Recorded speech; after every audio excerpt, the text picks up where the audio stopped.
pork and chicken, adobo. Umpisa na natin.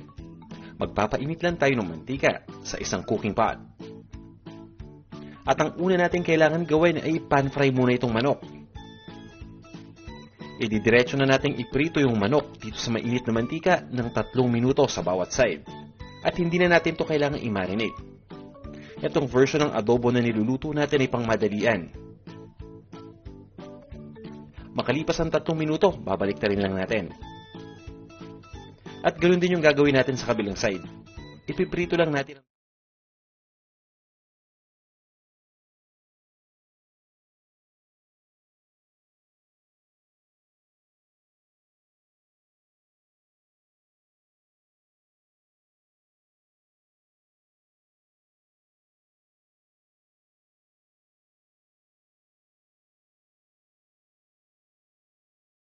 Baboy naman, liempo ang gamit natin dito, hiniwa ko lang into cubes.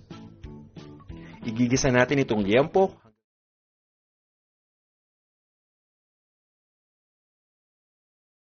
para may space tayo na paglagyan ng bawang. Ilalagay ko ng ating crushed na garlic o yung bawang na dinikdik. At itutuloy ko lang ang pagluto hanggang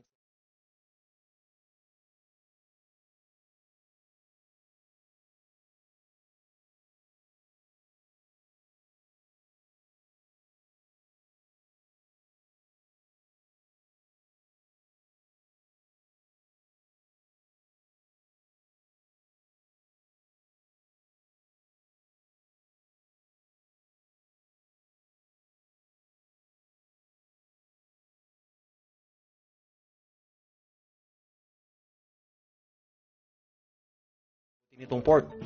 Kaya naman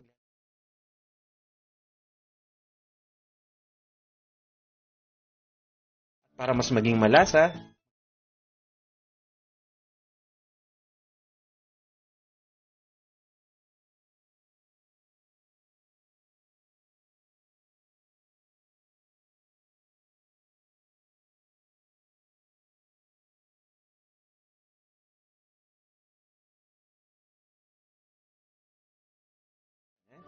i-adjust natin yung heat between low to medium.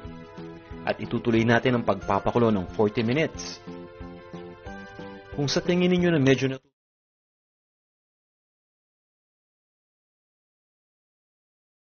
minutes, malambot na itong baboy. Ilagay na natin yung manok na pan-fry natin kanina. Una kong pinapakuluan muna yung baboy hanggang sa lumambot ito. Dahil nga kumpara sa manok, mas matagal itong lumambot. Kailangan natin ng konting time. At ngayong malambot na yung baboy, pwede pa natin itong palambutin ng tuluyan. At mangyayari yan kapag nilagay na natin yung chicken.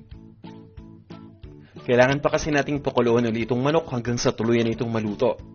Kaya ang susunod nating gagawin ay papakuluan lang natin ito ng mga 18 minutes pa. Magdadagdag lang ako ng konting tubig. At habang ginagawa natin yan, na-extract yung flavor ng manok at yung baboy ganun din, na-extract lalo yung flavor.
Ating pork and chicken adobo. Tara!